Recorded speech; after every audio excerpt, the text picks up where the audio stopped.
welcome to How to D&D. My name is Fred Wheeler and today I'm going to talk about Dungeons and Dragons, and really I'm not necessarily going to talk about just Dungeons and Dragons 5e, any version of Dungeons and Dragons. In fact, whether you're playing Pathfinder or some other role-playing game, it honestly doesn't matter. There's lots of ways of actually engaging and finding people that you want to play with.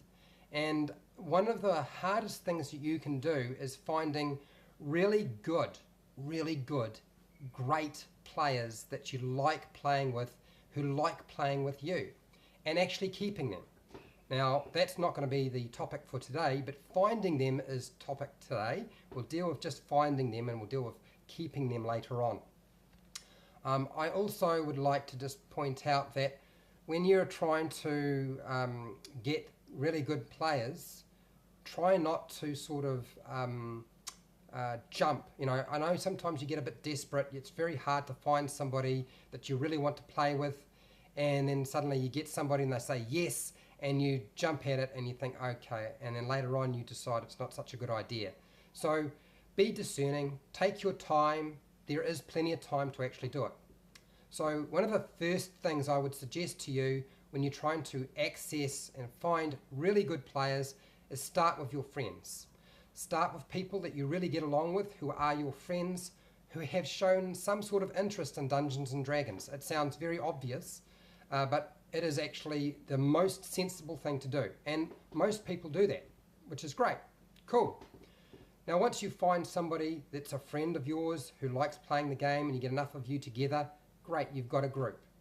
Now, when friends play the game with you and they started off having some interest in the game, but somewhere along the line they decide, look, they're not really interested, don't push the invite. If you find you've got friends you really want to play with but they're not interested in Dungeons and Dragons, don't push the issue.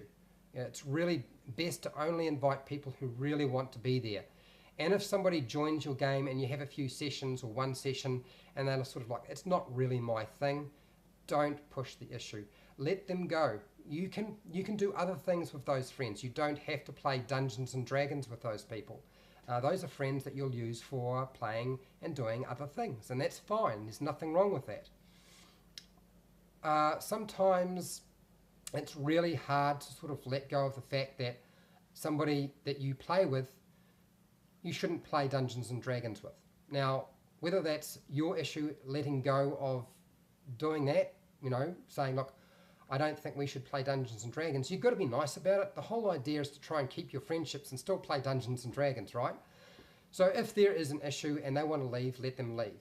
If you don't want them to play with you and they are your friends, I'm not going to give you a huge lot of advice around this because I've already said you shouldn't take advice from the internet. But be nice about it. You do not want to end friendships over playing Dungeons and Dragons. It's really silly thing to do.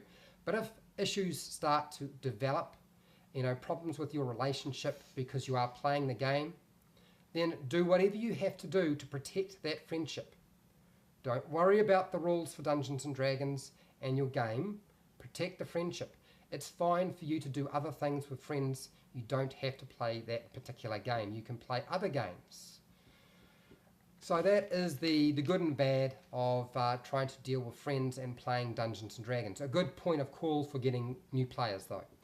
I would also say that family members, can be a great option, but you need to apply the same guidelines as you did with selecting friends to play Dungeons and Dragons. If you're going to have family at the table, make sure they are interested in playing. If they're not, then don't push the issue, and apply the same guidelines that I talked about with regard to friends. Same with family. You live with family. You cannot afford to have a bad relationship with your family because of Dungeons and Dragons, so don't let that happen. Also, ask around. If you have a local game store or a local game club, go and ask around, talk to people, join the group, play a few games with them, and you will probably find you can pick up a few players that way. It's a really sensible thing to do. They are set up there specifically to help you do that sort of thing. That's what game stores are all about, connecting people. If you don't have a game store, there are other options. So remember you can post on social media, something like Facebook or Twitter.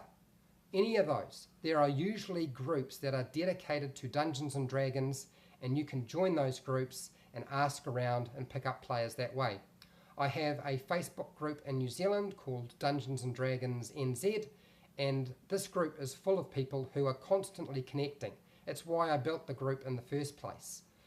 And you should be able to find some sort of Facebook group or Twitter group, maybe not so much Twitter, but Twitter, yes, Twitter, Instagram, all those social media, plenty of options, use them. They aren't all bad. Certainly I think social media for connecting people is a really good thing.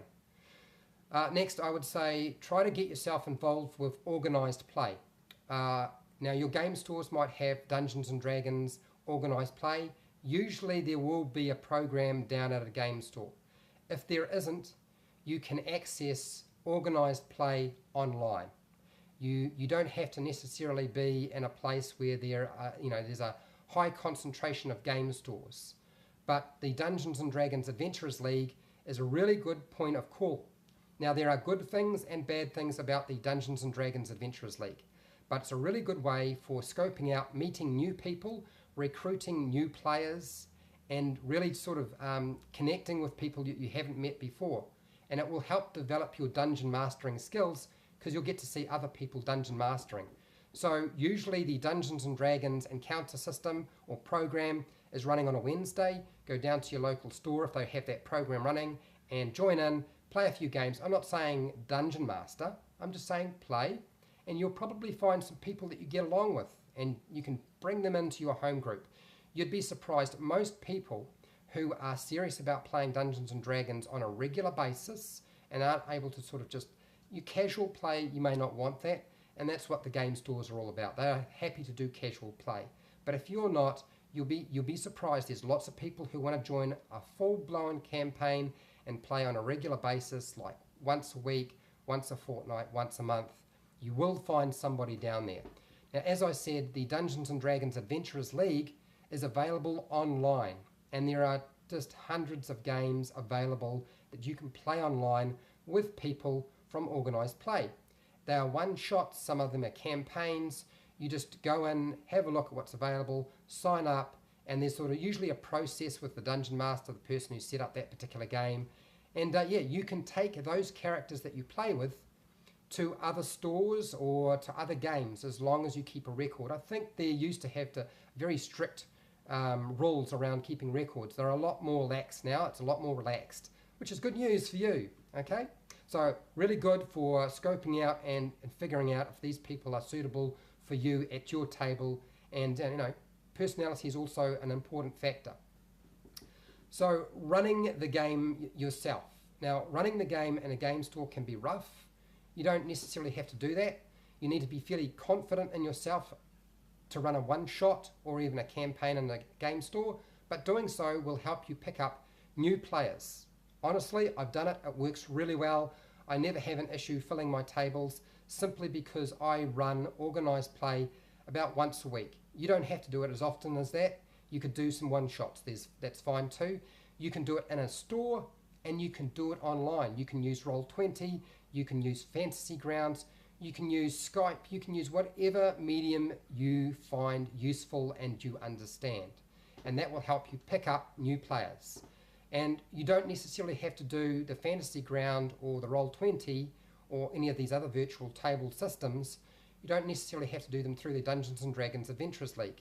You can just run them as a private game that is unrelated to organised play if you don't like the organised play system. And that will pick up more players as well. Meetups. Dungeons and Dragons meetup groups. There's probably a group near you. If you have a look on the Meetups website, there are hundreds, thousands of groups, and you just need to find one that's close to you and pick that up. And I think I started out using Dungeons and Dragons meetups. There was one in my area. It was free, so I could join and search, and I found a dungeon master, I found other players, and that's how we built our group. And now it's pay, so you have to sort of pay. So there is a cost to it. So that's one of the downsides for using Dungeons and Dragons, the Meetups group. It's usually pay for the person organising it, and it's usually pay if you want to access stuff, or the search engine's not particularly good because you're not paying them. Essentially, they've got to get their money somehow for doing this. But there are other avenues for doing this. You can leave flyers in game stores and supermarkets on public notice boards. If you don't want to do that and be quite so public and you're a little bit concerned about exposing yourself to things that you don't want to deal with, then you don't have to do that. You can use online community forums such as InWorld. There are other forums that you can use, but InWorld is huge. It's massive. It covers not just Dungeons and Dragons, but lots of different game systems, and you can access them, and there's usually people looking for games on there all the time. Next, I would say is if you're going to run a game to bring players into your group, run a one-shot. One-shots mean you only have to deal with one session, and if there's a player at the table that you're not very happy with, you don't have to continue with them. That's the really sensible thing when it comes to trying to fish for new players, is run a one-shot. And a couple of one-shots can work, or just one shot and you get your players and you move on. Nothing wrong with doing that. Honestly, nothing wrong with it. Next, remember, if you get too many players, and I know this sounds crazy, but it will happen. If you do all the things I'm suggesting, you'll wind up with too many people wanting to join your game. So remember to create a call list. A call list is essentially a whole lot of people that didn't make it to your table, and I would suggest sticking with about 6 players. Some people prefer 4, some people prefer 5. Dungeons and Dragons Adventurers League has a limit of 7 players. That's quite a lot. That's hard work. But make sure you have a list of people who want to play but can't play at your table because you've got too many. And when you lose players, you just call them up or contact them by email or whatever, social media on Facebook, whatever you're using, Twitter, contact them, let them know, and they can fill the space. Sweet as. Nice and easy.